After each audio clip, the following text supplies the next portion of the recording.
Hello, my friends.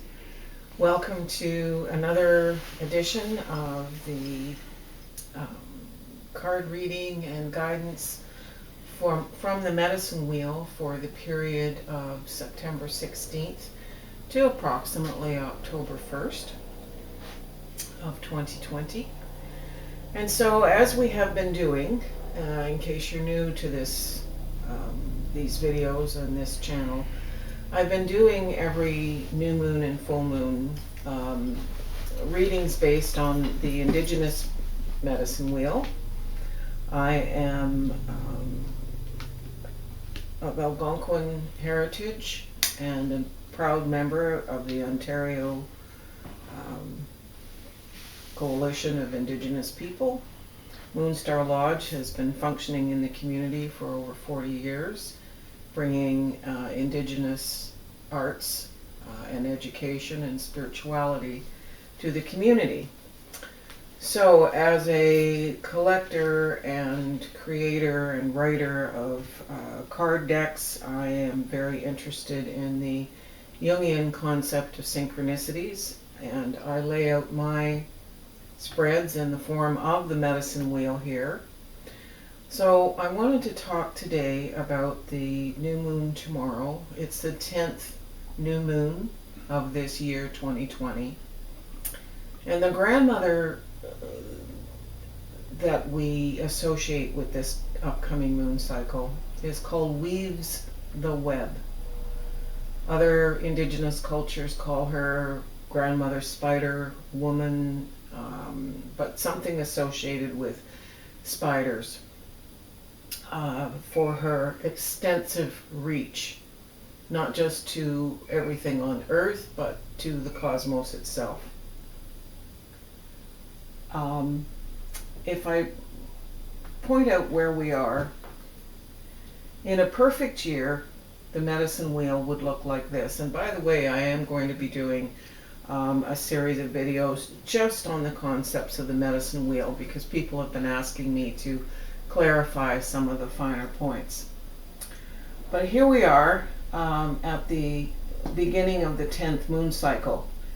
As I mentioned, this is how it would look in a perfect year, with the first moon cycle being here at winter solstice. This is spring equinox, summer solstice, and autumn equinox. Because things don't start right on the winter solstice each and every year, we actually have to move this number 10 almost to the point of autumn equinox. As you know, it becomes autumn on the 22nd of September this year, and consequently I'm speaking of the next 5 days, so we're just before autumn equinox here. It's interesting to me that the next several moons are perigee moons, meaning the orbit of the moon is very close to the orbit of the Earth, or to the Earth itself, and consequently the energies of the moon impact us in a more heightened, assertive way. Some people might say it's actually almost aggressive or too much. But just know that the thoughts and actions that you put forward, the prayers you make, the things you think about become amplified with these perigee moons. And this takes us right up to the time of the second or blue full moon on October 31st. So really the energies we set in place now for September 17th actually move us through for a very specific period of time, right through to October 31st. And as I was pulling the cards for today, and I always pull them just before I'm doing the reading because I have rheumatoid arthritis and I'm not very elegant with card shuffling. I'd never make it in Las Vegas or Rama or anything like that with my shuffling. I was first feeling a little bit alarmed, and then when I saw the general overarching pattern, I let out a great sigh of relief here as Brian was setting up the cameras. So I'd like to walk you through my medicine wheel spread. I would like you to think about this grandmother weaves the web, or grandmother spider woman. In fact, before I do the reading from the cards itself, I will read you a little bit about weaves the web. In our tradition, each full moon, so each of these 13 moon cycles, the moon shapeshifts between an owl, an elderly woman, and the moon itself. So she has a very specific responsibility, each grandmother. And when we are born under a particular moon cycle, that grandmother becomes extremely important to us. So for Weaves the Web, she is the mother of creativity, the muse, the artist, the creatress. She is the manifester of dreams who brings visions into reality. She is the guardian of life force who teaches women to give birth to their dreams. The keeper of survival instinct and the mother of creativeness and destructiveness. She teaches us how to use our desire to create and bring our dreams into tangible forms. How to tap life force using energy to build, change, or manifest our needs. How to manifest our visions and give them life through our actions and artistic talents. How to create new from old, and how to destroy the limitations to creativity. She teaches us basically how to work with truth, our soul truth, our personal truth.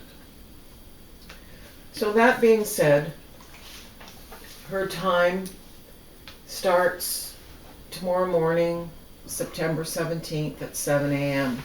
So we rise and we shine with Weaves the Web.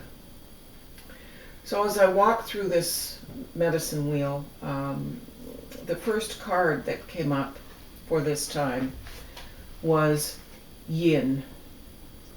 So Yin sits in the east. We always start the walk on the wheel in the east when it comes to ceremony. Yin is about receiving, standing back, observing and receiving, not being especially assertive, but receiving. So this says to me, when you do your ceremonies tomorrow for a new moon, sit back a bit and receive from Weaves the Web the information that's going to help you with the rest of our journey here. The second card in the south position of the wheel is called a fork in the road, but it's in protection position. This is about advising you through Weaves the Web that you'll be having some decisions, some very clear decisions to make in this moon cycle. Before I proceed with this, I am reminded by Spirit that the story that we are told about Grandmother Spider Woman, or Weaves the Web, is that where she sits in the cosmos, among the stars, she is weaving, just like a spider weaves a bit of web and thread. She is weaving, and spinning rather. She is spinning, and what she does is touches that thread, that bit of silk, to the crown chakra of each and every living thing on the planet. Now, I was taught as an animist, meaning I recognize that everything has a life force.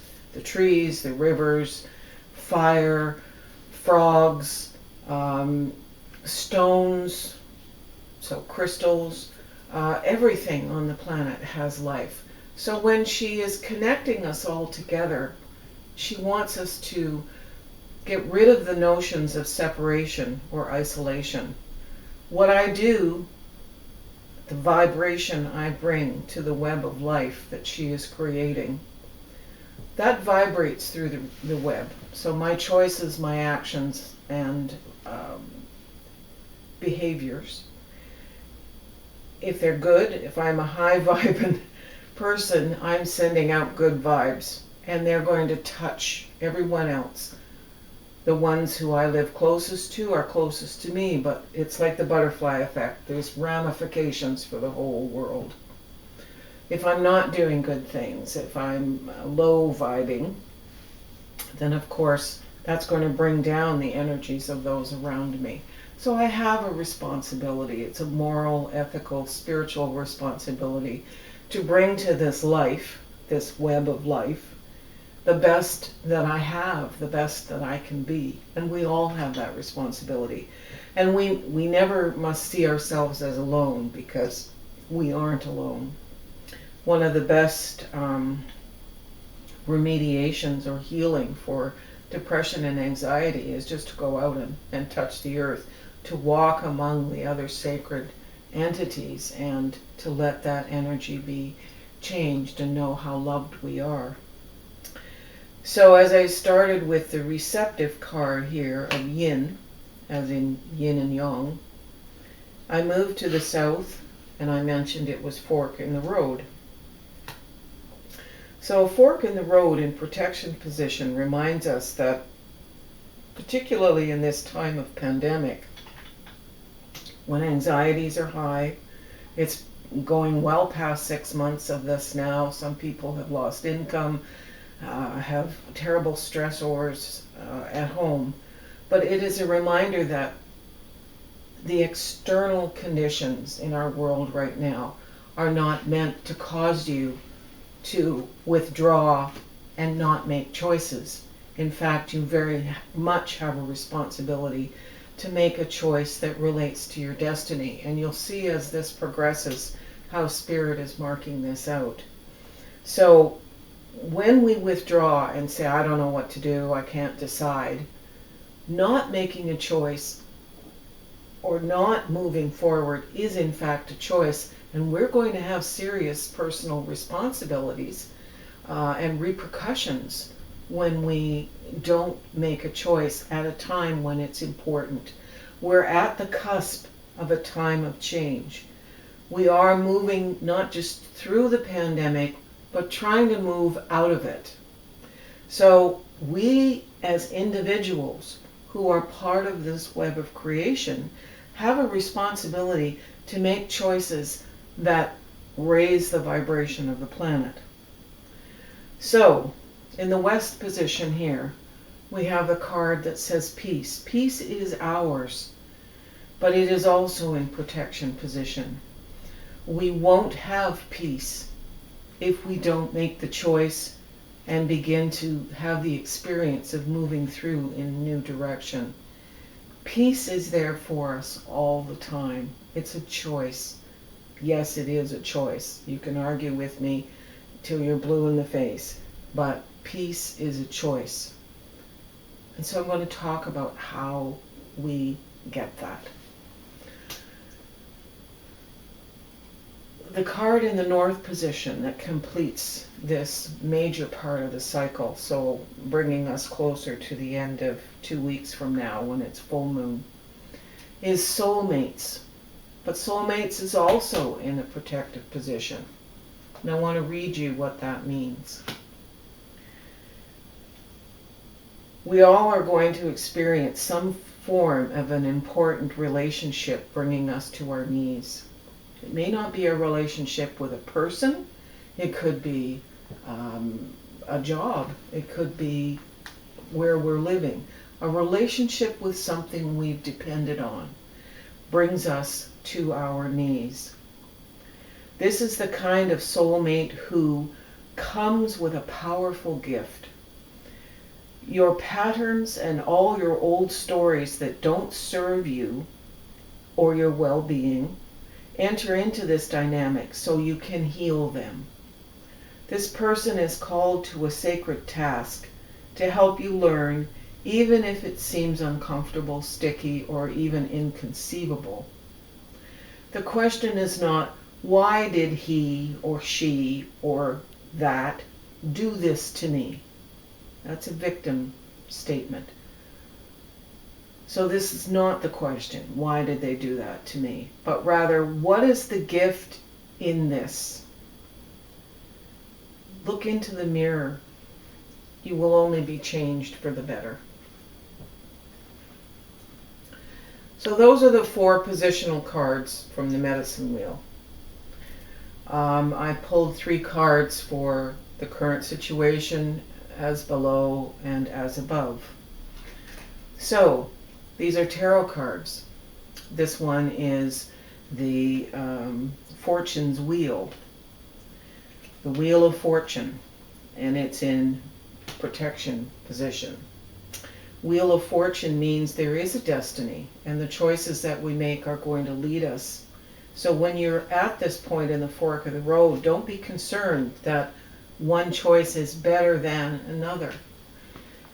The Wheel of Fortune is saying that you will be supported and you will learn new things whichever fork in the road you choose. So don't be concerned about that fork in the road. Just make a choice and move with it, and know that the synchronicities, this is a lot about synchronicities, recognizing that you aren't expected to make a choice by drawing a piece of paper out of a hat. In fact, there are signposts. One of the cards that dropped out of the deck in protection position was a card, Higher Power. And I put it back in the deck, and I see that it had a place in today's reading. Because sometimes this relationship, soulmate, is actually the all that is, the great mystery, creator, God, Allah, whatever you call that consciousness that permeates the entire universe.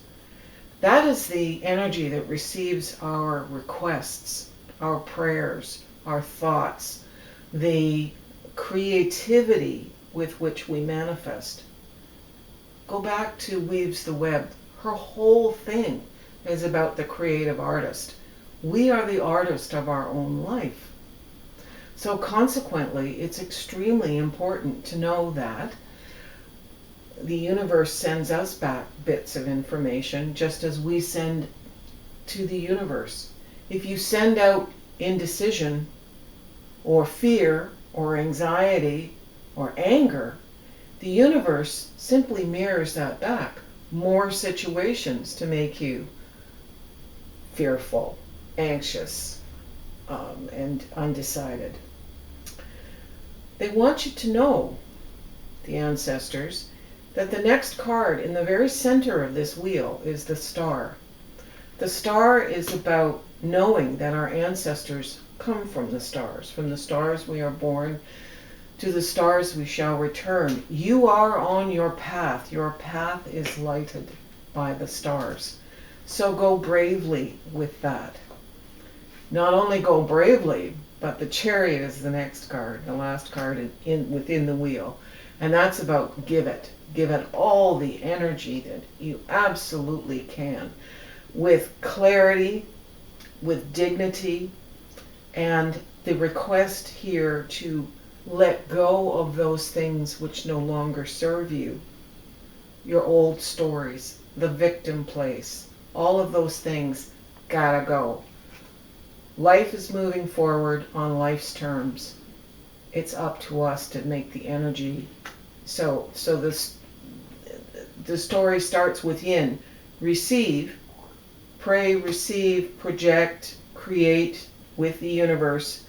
And by the end of 2 weeks, give it. Now, I pulled some cards that relate to crystals, goddesses, and concepts from the chakras to help. So the 3 cards, or the 3 crystals, I should say, relating to this time period, pull them out if you have them in your stash. We have, the first one was Chrysocolla, which is about the heart. It's an ascension stone. Obsidian, which is for protection and clarity in the darkness. And Tiger's Eye. So those are 3 stones. They're quite common. If you don't have them, find them. If you need them, call us. because these are especially important, says Spirit, for the next 2 weeks. We're just talking 2 weeks with an awareness that these perigee moon cycles take us right through to the end of October. Concepts from the chakras. This is a heart chakra card relating very directly to the reading. It's called Let It Go.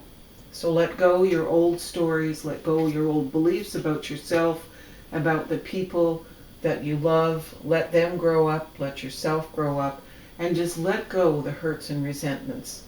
The Buddhists call this radical acceptance and radical release. And what was interesting, the next card was the willing release. The willing release. This is a crown chakra card. This is a heart chakra card. So the willing release of that which no longer serves you, unburdens you. Your energy that's been all locked up, ruminating, is now free to be used in a creative way, as per Weaves the Web.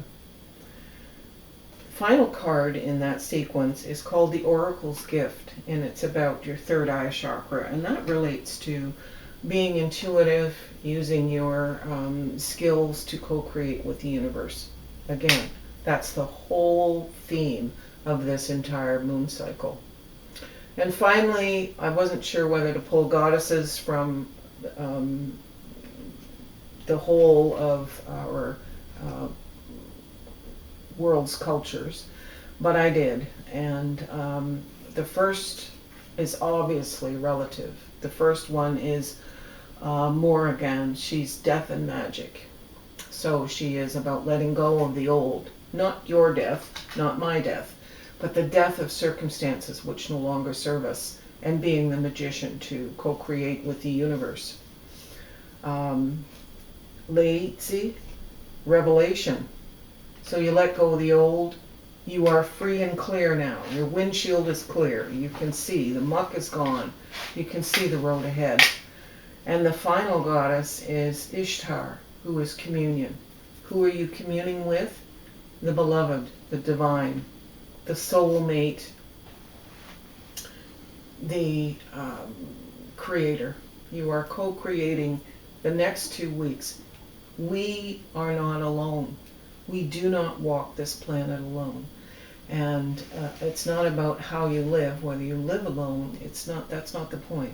We always have spirit guides, angels, teachers, and the creator, the great force, the universal force itself. So I thank you for allowing me to be present to you. As always, like this video, subscribe, to our channel, and please know that you can communicate to us by email at the email listed in the notes below. We thank you for participating and love your comments.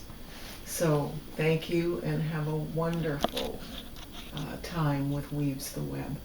Oh.